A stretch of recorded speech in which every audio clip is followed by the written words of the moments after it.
We all wanted the best camera features and we got them, but it costed everything. The Galaxy S11 Plus first look is here via on leaks, and oh god, oh dear god, this is a tank. Is this a phone? You're actually paying money for a camera and you're getting a phone with it. Look at the size of that thing, the biggest camera on a smartphone. Holy hell, it's packing so much. I mean, looking at the size of it, no wonder it has 100x zoom, 8K 30fps video recording. Now I know what I said in the previous videos and I still stand by that statement, but even by my optimistic standards, this is extreme. The flash looks really big and it's not centered. I mean, the whole camera layout is kind of random. We've got 5 cameras, 2 additional sensors. One of them is the laser autofocus, the other one we don't know about it yet. Guys, I have to agree, this is not a good design, but for some reason, this is making me even more excited. You see, Samsung is a smart company with one of the best smartphone designs out there. There has to be a solid reason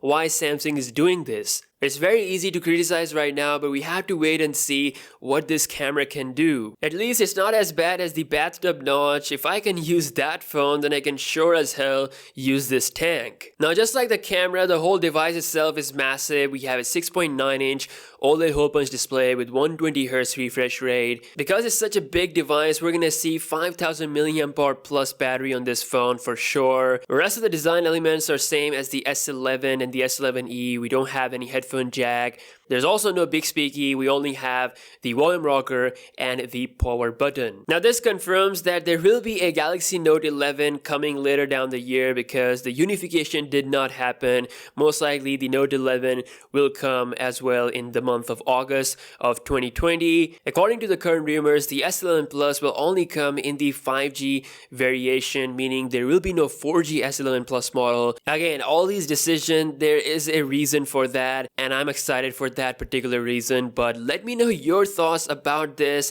From S1 all the way to Galaxy S10, we have seen some really good designs, but now with the Galaxy S11 we're seeing birth of a new Samsung design philosophy, and I know a lot of you guys are not happy with it, but let me know your thoughts down below in the comments, and I'll see you guys in the next one. Peace out.